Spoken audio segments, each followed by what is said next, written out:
ఆయన పరిపాలనా దక్షుడు, దార్శనికుడు, దిశానిర్దేశకుడు, ఏలికలో ఏమరపాటుకు తావివ్వనివాడు, సమయపాలన మెండుగా ఉన్నవాడు, కాలంతో పోటీ పడేవాడు, ప్రాప్త కాలజ్ఞత కలిగినవాడు, నీతి నిజాయితీలతో మెలిగేవాడు, కార్యసాధకుడు, అప్పుడప్పుడు తప్పటడుగులు, తప్పుడు నిర్ణయాలు.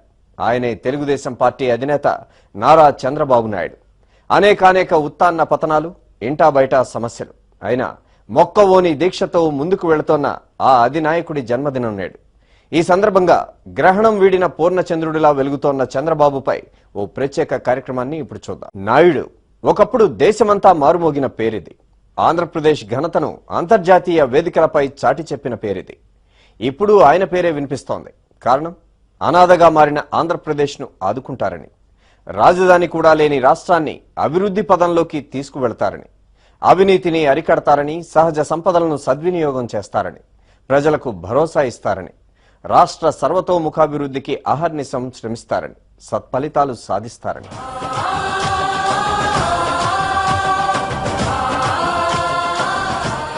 పుట్టుకతో ఎవరూ నాయకులు కారు. పరిస్థితులు వారిని నాయకులయ్యేలా దోహదపడతాయి, పదనిర్దేశకుడిగా మారుస్తాయి. నారా చంద్రబాబు నాయుడు నాయకుడయింది ఇలాగే. చిన్నప్పటి నుంచే నాయకత్వ లక్షణాలున్నా అది వెలుగులోకి వచ్చింది ఆయన ముఖ్యమంత్రి అయ్యాకే. నాయకుడికి తాను పనిచేస్తున్న రంగం పట్ల అపారమైన జ్ఞానం ఉండాలి. దీన్ని ఆయన క్రమక్రమంగా అలవర్చుకున్నారు.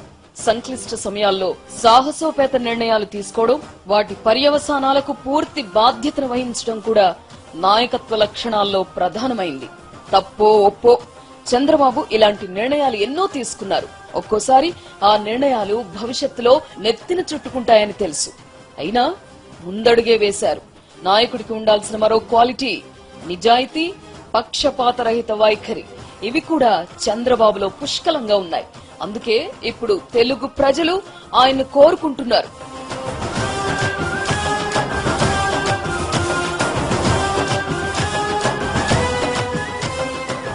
కథన రంగంలో ఆటంకాలు ఎదురైనప్పుడు అస్త్ర సన్యాసం చేసేవాడు నాయకుడు కాజాలడు. కొండంత విశ్వాసంతో వాటిని ఎదుర్కొన్న వ్యక్తే ప్రజా జీవితంలో విజయం సాధించగలరు. 10 ఏళ్లుగా అధికారానికి దూరంగా ఉన్న, కొన్ని కారణాలతో కొంతమంది పార్టీని వీడినా చంద్రబాబు లెక్క చేయలేదు. పార్టీని ధైర్యంగా ముందుకు నడుపుతూ ప్రజా సమస్యలపై అలుపెరుగని పోరాటం చేశారు, చేస్తున్నారు. ఇప్పుడు తెలుగు ప్రజలకు 2 రాష్ట్రాలు వచ్చాయి. రెండింటిలోనూ రాజకీయ వ్యవస్థ గాడి తప్పింది. దారి తప్పిన ఆ వ్యవస్థను సక్రమ మార్గంలో పెట్టే సమర్థత చంద్రబాబుకే ఉందని చాలా మంది నమ్మకం. కారణం, ప్రతి విషయాన్ని ప్రణాళికాబద్ధంగా ఆలోచించి నిర్దిష్ట కార్యాచరణతో ప్రజలను పాలించారు కాబట్టే. రాష్ట్రాభివృద్ధి కోసం చంద్రబాబు నిరంతరం కష్టపడతారని ఆయనంటే గిట్టని వారు కూడా ప్రైవేటుగా చెప్పుకునే మాట. ఒకానొక దశలో బెస్ట్ అడ్మినిస్ట్రేటర్ గా పేరు తెచ్చుకున్నారు. ఆయన పాలనలోనే కొన్ని సంస్కరణలు అమలు చేసి రాష్ట్రంలో సంపద సృష్టికి బీజం వేశారు. ఒకప్పుడు information technology care of address Bengaluru ఉండేది. మరిప్పుడో ఐటీ అంటే హైదరాబాద్ అంటున్నారు. ఎవరు కాదన్నా అవునన్నా ఆ అడ్రస్ మార్చిన ఘనత చంద్రబాబుదే. వర్తమాన రాజకీయాలను చూసి ప్రజలు ఏవగించుకుంటున్నారు. అవినీతి, ఆశ్రిత పక్షపాతం క్యాన్సర్లా వ్యాపించాయి. కుంభకోణాలతో కంపు కొడుతున్నాయి. ఈ 10 ఏళ్లలో ప్రజలు విసిగి వేసారిపోయారు. పెరుగుతోన్న ధరలు మధ్యతరగతి నడ్డి విరిచాయి. యువత ఫ్రస్ట్రేషన్ లో ఉంది. చదివిన చదువుకు కొలువులు లేక అల్లాడుతోంది. ఆరోగ్యం మంచం బారిన పడింది. మొత్తానికి పాలనే అస్తవ్యస్తమైంది. చంద్రబాబు అధికారంలోకి వస్తేనే పరిస్థితులు చక్కబడతాయన్న భావన రోజు రోజుకి పెరుగుతోంది. ప్రజలు గతాన్ని నెమరేసుకుంటున్నారు. చంద్రబాబు పాలనంతా స్కీముల పాలన, ప్రజాహితానికి కట్టుబడిన పాలన, క్రమశిక్షణకు, జవాబుదారీతనానికి మారుపేరు. Janmabhoomi, good governance, clean and green, చేయూత, విద్యా కమిటీలు, ఐటీ విప్లవం, ఇలా అనేక పథకాలను తన పాలనా రథ చక్రాలుగా మార్చుకున్నారు చంద్రబాబు. నేటికి ఆయన విధానాలు ఆదర్శప్రాయమే అని విమర్శకులు కూడా అంగీకరిస్తారు.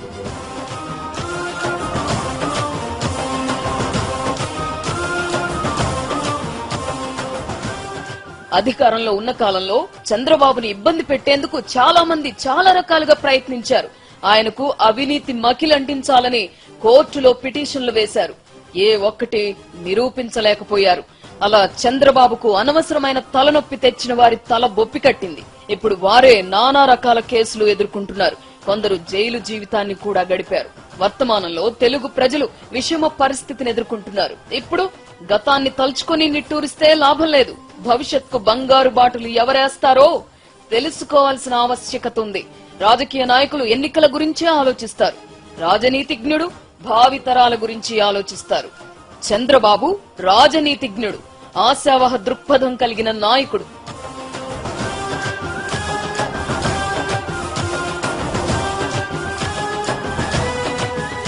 వచ్చిన అధికారాన్ని నిలుపుకోవడం మరింత కష్టం. 1999 ఎన్నికల్లో ప్రజలు చంద్రబాబుకు పట్టం కట్టారు. ఎంతో నమ్మకంతో ప్రజలిచ్చిన అధికారాన్ని చంద్రబాబు నిలుపుకోలేకపోయారు. కారణం సత్వర ఫలితాల కోసం తాపత్రయపట్టమే, ఆ ఆతృతతో కొన్ని తప్పులు చేయడమే. ఇప్పుడు ఆయన తప్పులను పూర్తిగా దిద్దుకున్నారు. పాదయాత్రతో ప్రజల కష్టాలు తెలుసుకున్నారు. 7 నెలల సుదీర్ఘ నడకలో ఎంతో నేర్చుకున్నారు. గాడి తప్పిన రాష్ట్రాన్ని దారిలో పెట్టాల్సిన బాధ్యత తెలుగుదేశం పార్టీపై ఉందని గ్రహించారు. ఇప్పుడు ఆయన మారిన మనిషి. పక్షి మరణం బోయేవాడిని వాల్మీకిని చేసినట్టు పాదయాత్ర చంద్రబాబును ప్రజానాయకుడిని చేసింది.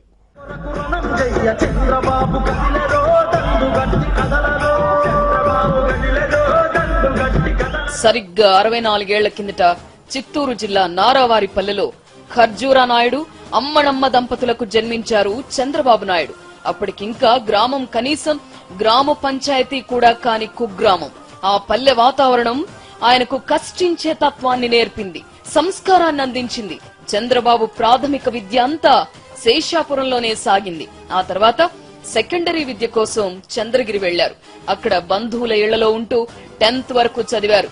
తర్వాతి చదువు తిరుపతిలో. అక్కడ గడిపిన హాస్టల్ జీవితం మనుషుల మనస్తత్వాలను చదివించింది. చంద్రబాబులో నాయకత్వ లక్షణాలకు బీజం పడింది కూడా అక్కడే. ఎస్వి ఆర్ట్స్ కాలేజీలో గ్రాడ్యుయేషన్ చదువుతున్న సమయంలోనే గ్రామాభివృద్ధి కమిటీలను ఏర్పాటు చేశారాయన. వినాయక సంఘం పేరిట సామాజికాభివృద్ధి కార్యక్రమాలను చేపట్టారు. 72లోనే జనాన్ని సమీకరించి 5.5 కిలోమీటర్ల పొడవున రోడ్డు వేయించారు. ఆధునిక దృష్టి అపారంగా ఉన్న చంద్రబాబు ఆ రోజుల్లోనే నారావారి పల్లెకు బుల్డోజర్లు తెప్పించారు. భూమిని చదును చేయించి పంటలు పండించారు. కష్టపడి పనిచేయడం, కొత్తదనం కోసం పరితపించడం అప్పుడే ఆయన కలవడ్డాయి.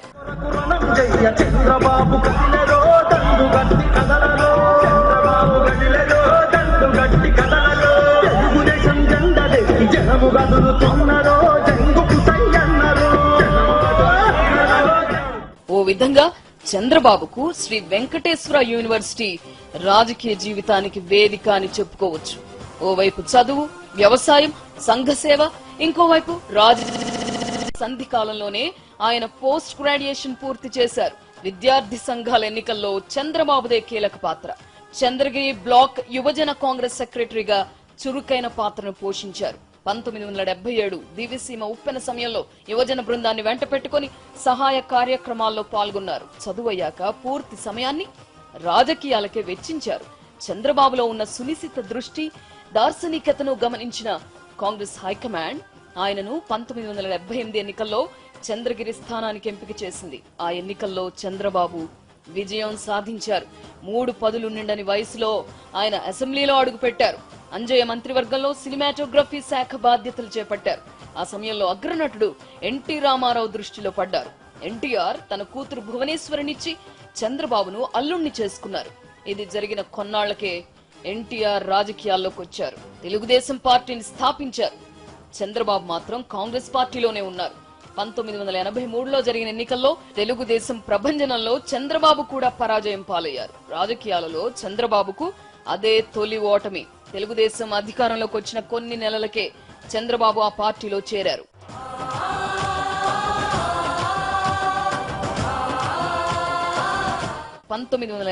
లో తెలుగుదేశం పార్టీ సంక్షోభంలో పడింది. ఆర్థిక మంత్రిగా ఉన్న నాదెండ్ల భాస్కర్ రావు ఎన్టీఆర్ కు వెన్నుపోటు పొడిచారు. ఢిల్లీలో ఉన్న కాంగ్రెస్ అండతో అధికారాన్ని హస్తగతం చేసుకున్నారు. ఆ క్లిష్ట సమయంలో పార్టీని కాపాడింది చంద్రబాబే. ఆయన సారథ్యంలో ప్రజాస్వామ్య పరిరక్షణ ఉద్యమం చారిత్రాత్మకం. ప్రజా వెల్లువకు ఢిల్లీ పీఠం గజగజలాడింది. చేసిన తప్పుకు చెంపలేసుకుంది. ఎన్టీఆర్ మళ్లీ అధికారంలోకి వచ్చారు. అధికారంలోకి వచ్చిన వెంటనే అసెంబ్లీని రద్దు చేశారు ఎన్టీఆర్. దాంతో 1985లో మళ్లీ ఎన్నికలు వచ్చాయి. అప్పుడు చంద్రబాబు ఎన్నికలకు దూరంగా ఉన్నారు. అయితేనేం పార్టీ విజయానికి తీవ్రంగా శ్రమించారు. కార్యకర్తలకు ఉత్తేజాన్నిచ్చారు. చంద్రబాబుకు కష్టజీవి అన్న గుర్తింపు వచ్చింది అప్పుడే. చంద్రబాబు సామర్థ్యాన్ని గుర్తించిన తెలుగుదేశం పార్టీ ఆయనకు పార్టీ ప్రధాన కార్యదర్శి పదవిని అప్పగించింది. అదే సమయంలో ఎన్టీ రామారావు ఆయనకు అపరిమిత ప్రాధాన్యం ఇవ్వడం, కర్షక పరిషత్ అధ్యక్ష పదవిని అప్పగించడం వివాదాస్పద అంశాలయ్యాయి. చంద్రబాబును రాజ్యాంగేతర శక్తి అన్నవారు కూడా ఉన్నారు. ఇవేవి ఆయన పట్టించుకోలేదు. పార్టీ పటిష్టత కోసమే పాటుపడ్డారు. రాష్ట్రంలో పార్టీని తిరుగులేని శక్తిగా తీర్చిదిద్దాలన్నదే లక్ష్యంగా పెట్టుకున్నారు. 1989 ఎన్నికల్లో చంద్రబాబు కుప్పం నుంచి పోటీ చేశారు. ఘన విజయం సాధించారు. అయితే ప్రభుత్వ వ్యతిరేకత అవనివ్వండి, ఎన్టీఆర్ చేసిన కొన్ని తప్పిదాలు అవనివ్వండి, తెలుగుదేశం పార్టీ ఓడిపోయింది. ప్రతిపక్షంలో కూర్చోవలసి వచ్చింది. అసెంబ్లీలో ప్రతిపక్ష నేతగా ఉన్న ఎన్టీఆర్ కు తోడు నీడగా నిలిచింది చంద్రబాబే. నిజం చెప్పాలంటే ఆ సమయంలో పార్టీ పట్ల ఎన్టీఆర్ పెద్దగా శ్రద్ధ చూపలేదు. అయితే చంద్రబాబు కార్యోన్ముఖుడై పార్టీని కాపాడారు. కాంగ్రెస్ పై బలమైన పోరాటాలు చేస్తూ కార్యకర్తల్లో విశ్వాసాన్ని నింపారు. అదే సమయంలో కార్యకర్తల విశ్వాసాన్ని కూడగట్టుకున్నారు.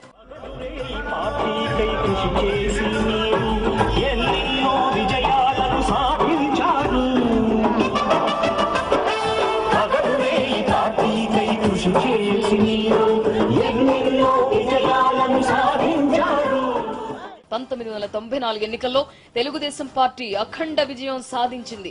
కాంగ్రెస్ కు కనీసం ప్రతిపక్ష హోదా కూడా దక్కకుండా చేసింది. ఆ విజయంలో ఎన్టీఆర్ పాత్ర ఎంత ఉందో నిస్సందేహంగా చంద్రబాబు పాత్ర కూడా అంతే ఉంది. చంద్రబాబుకు ఎంతో కీలకమైన రెవెన్యూ, ఆర్థిక వ్యవహారాలను అప్పగించారు ఎన్టీఆర్. అయితే పార్టీలో లక్ష్మీ పార్వతి ప్రమేయం శృతిమించసాగింది. ఇది పార్టీని మరోసారి సంక్షోభంలోకి నెట్టేసింది. ఆనాటి చీలిక పరిణామాల్లో మెజారిటీ శాసనసభ్యులు చంద్రబాబు వెంట నడిచారు. పార్టీని కాపాడుకోవడం కోసం ఎన్టీఆర్ పైనే తిరుగుబాటు చేశారు. 1995 సెప్టెంబర్లో చంద్రబాబు ముఖ్యమంత్రి అయ్యారు. చంద్రబాబు చరిస్మాటిక్ లీడర్ కాదని, ఎప్పుడు ఎన్నికలొచ్చినా ఓటమి చెందడం ఖాయమని కొంతమంది దుష్ప్రచారాలు ప్రారంభించారు. 1996 జనవరి 18న అనారోగ్యంతో ఎన్టీఆర్ కన్నుమూశారు. అదే ఏడాది పార్లమెంట్ ఎన్నికలు వచ్చాయి. ఆ ఎన్నికలు చంద్రబాబుకు నిజంగానే లిట్మస్ టెస్ట్ వంటివి. ఎన్టీఆర్ కు వెన్నుపోటు పొడిచారన్న అపఖ్యాతిని పోగొట్టుకోవాలంటే ఆ ఎన్నికల్లో తప్పనిసరిగా విజయం సాధించాలి. ఈ విషయం చంద్రబాబుకు కూడా తెలుసు. పరిస్థితులకు భయపడేవాడు నాయకుడు ఎలా అవుతాడు? బెదరలేదు. పకడ్బందీ వ్యూహ రచన చేశారు. పెద్ద సంఖ్యలోనే పార్లమెంట్ సీట్లు గెలుచుకున్నారు. ఎంతగా అంటే జాతీయ రాజకీయాలలో చక్రం తిప్పేటంతగా. సరిగ్గా ఆ సమయంలోనే భావ సారూప్యత కలిగిన పార్టీలన్నింటినీ ఒకతాటి మీదకు తీసుకొచ్చారు. యునైటెడ్ ఫ్రంట్ ను స్థాపించారు. దానికి కన్వీనర్ అయ్యారు. కేంద్రంలో ఫ్రంట్ ప్రభుత్వం ఏర్పడింది. ఏడాదిన్నర పాటు దేశాన్ని పాలించింది. ఎప్పట్లాగే కాంగ్రెస్ మరోసారి కుయుక్తి పన్నింది. బయట నుంచి మద్దతిచ్చిన కాంగ్రెస్ మధ్యలోనే ఉపసంహరించుకుంది. అప్పుడు మిగిలిన పార్టీలు చంద్రబాబును ప్రధాని పదవిని చేపట్టమని కోరాయి. అయినా చంద్రబాబు అంగీకరించలేదు. ప్రాప్త కాలజ్ఞతతో ప్రధాని పదవిని తృణీకరించారు. రాష్ట్ర సర్వతోముఖాభివృద్ధే తన లక్ష్యమని ఆనాడే ప్రకటించారు. ఆ విధంగానే నడుచుకున్నారు.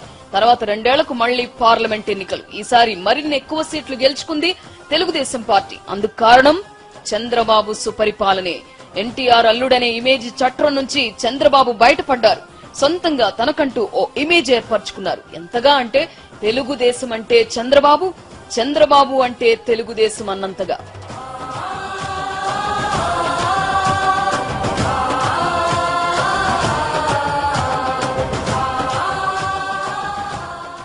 ఇక తర్వాత చంద్రబాబు వెనుదిరిగి చూడలేదు. పాలనలో విప్లవాత్మక మార్పులు తీసుకొచ్చారు. రోజుకు 18 గంటలు శ్రమిస్తూ ఇతరులలో కష్టపడే తత్వాన్ని పెంపొందించారు. 1999 ఎన్నికల్లో భారతీయ జనతా పార్టీతో జతకట్టారు చంద్రబాబు. తెలుగు ప్రజలు చంద్రబాబుకు మరోసారి అధికారాన్ని అప్పగించారు. ఆ విజయం అక్షరాల చంద్రబాబుదే. చంద్రబాబు సుపరిపాలనదే. చంద్రబాబు తెచ్చిన సంస్కరణలదే. ఎన్టీఆర్ లేకుండా తెలుగుదేశం పార్టీ అధికారంలోకి రావడం కూడా అదే ప్రథమం. 2003లో నక్సలైట్లు జరిపిన అలిపిరి దాడి నుంచి చంద్రబాబు త్రుటిలో తప్పించుకున్నారు. అయితే ఆయన ఇక్కడే తప్పటడుగు వేశారు. సానుభూతి ఆధారంగా ముందస్తు ఎన్నికలకు వెళ్లాలనే చంద్రబాబు నిర్ణయం వెడిసి కొట్టింది. కాంగ్రెస్ పార్టీ అధికారంలోకి వచ్చింది. అప్పటి నుంచి చంద్రబాబు ప్రతిపక్ష నేతగానే ఉన్నారు. ప్రధాన ప్రతిపక్ష నేతగా నిరంతరం ప్రజా సమస్యల పరిష్కారం కోసం ధ్వజమెత్తుతూ ప్రభుత్వ వైఫల్యాలను సభలో ప్రజల్లో నిరంతరం ఎండగడుతూ కృషి చేస్తున్నారు. అధికారంలో ఉన్నా ప్రతిపక్షంలో ఉన్నా నిరంతరం ప్రజల మధ్య ఉంటూ వారి కోసం పనిచేసే నేతగా ముందుకు సాగుతున్నారు. రాజకీయ వైకుంఠపాళిలో పరమపద సోపానం చేరాలంటే మాటలు కాదు, అదో గొప్ప సాధన. మెట్టు మెట్టుగా సాగే ఈ పయనంలో అవరోధాలకు లెక్కే ఉండదు. ఎదురు దెబ్బలు, విమర్శలు ఎన్నో కాచుకోవాలి. ఎక్కడ బిగువు కోల్పోయినా కష్టమే. అందుకే రాజకీయ ప్రస్థానంలో చంద్రబాబు తన ప్రతి అడుగుని ఆచితూచి వేస్తారు. మందిని నడిపించే నాయకుడికి ఉండాల్సిన లక్షణాలు ఆయనలో దండిగా ఉన్నాయని చెప్పడానికి ఇంతకంటే తార్కాణం ఏం కావాలి? చంద్రబాబు నాయకుడు మాత్రమే కాదు, అధినాయకుడు కూడా. రాజకీయాలలో నాయకులు కావడం పెద్ద కష్టం కాదు, కానీ అధినాయకత్వం అనే అంకాన్ని చేరుకోవడం మాత్రం మీద సామే. అనేక సామర్థ్యాలతో పాటు వ్యక్తిత్వ ప్రత్యేకతలు కూడా మేళవిస్తే గాని ఒక వ్యక్తి ఆ స్థాయికి చేరుకోలేరు. ఈ తరహా విశిష్ట లక్షణాలు చంద్రబాబులో పుష్కలంగా ఉన్నాయి. ఇందుకు చెప్పుకోవాలంటే ఉదాహరణలు, ఉదంతాలు కోకొల్లలు.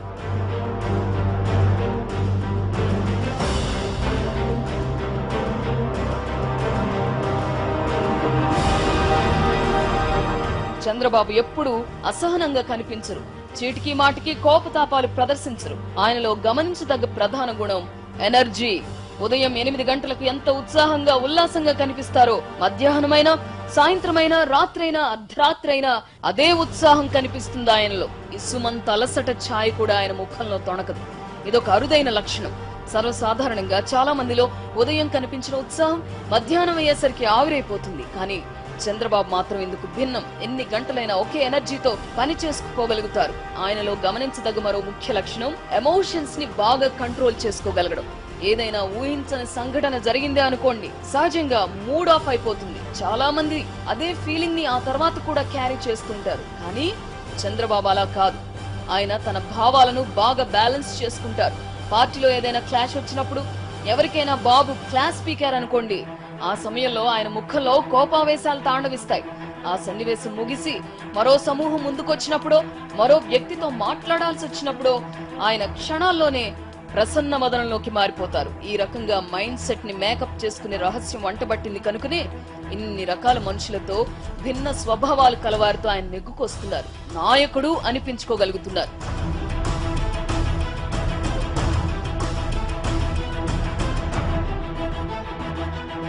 చంద్రబాబులో పైకి కనిపించని మరో కోణం పర్సనల్ కేర్. పర్సనల్ కేర్ అంటే అది ఆయన స్వీయ జాగ్రత్తకు సంబంధించిన అంశం కాదు, హెల్పింగ్ నేచర్ అన్నమాట.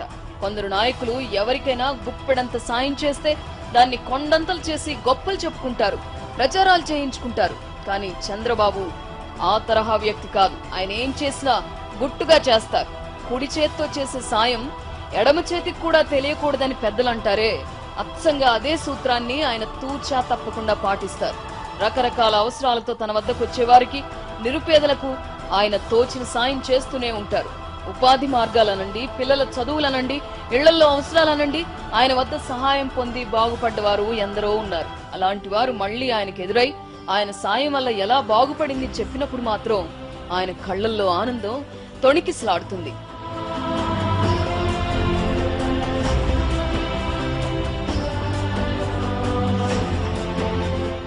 చంద్రబాబులో ఉన్న మరో క్వాలిటీ గ్రహణ శక్తి. ఉదాహరణకి ఏదైనా కొత్త అంశం మీద ఎవరైనా మాట్లాడుతున్నారనుకోండి, సదరు అంశాన్ని ఆయన త్వరగా ఆకలింపు చేసుకోవడమే కాక దానికి సంబంధించిన ఇతర విషయాలను కూడా ముందే గ్రహించగలుగుతారు. ఈ లక్షణం వల్లే కావచ్చు ఆయన తన పరిపాలనా కాలంలో హైటెక్ సీఎం గా పేరు తెచ్చుకున్నారు. విషయాలనే కాదు, ఇతరులను అంచనా వేయడంలో కూడా చంద్రబాబు చాలా షార్ప్ గా ఉంటారు. కష్ట నష్టాలకు తొణకని నిబ్బరమైన వ్యక్తి కనుకే చంద్రబాబు మన రాష్ట్రంలో అసాధారణ విన్యాసాలకు తెరతీయగలుగుతున్నారు. ఉదాహరణకి ఇటీవలి కాలంలో ఆయన చేపట్టిన వస్తున్నా మీకోసం పాదయాత్రనే తీసుకోండి. 64 ఏళ్ల వయసులోనూ ఏమాత్రం వెనకాడకుండా 2800 కిలోమీటర్లు పాదయాత్ర చేపట్టారు. 16 జిల్లాలు, 84 నియోజకవర్గాలు, 160 మండలాలు, 1246 గ్రామాలను ఆయన చుట్టొచ్చారు. ఆయన రాజకీయ ప్రస్థానంలో ఈ యాత్ర ఓ సువర్ణాధ్యాయం. గట్స్ ఉన్న నేత గనుకే విభజన వంటి సంక్షోభ సమయంలోనూ పార్టీని నిలబెట్టి నేతలలో మనోధైర్యం కల్పిస్తూ ప్రజలకు భవిష్యత్ పట్ల భరోసా కల్పించగలుగుతున్నారు. అందుకే రాజకీయ పరిశీలకులు ఆయనను దట్ ఈస్ చంద్రబాబు అంటారు.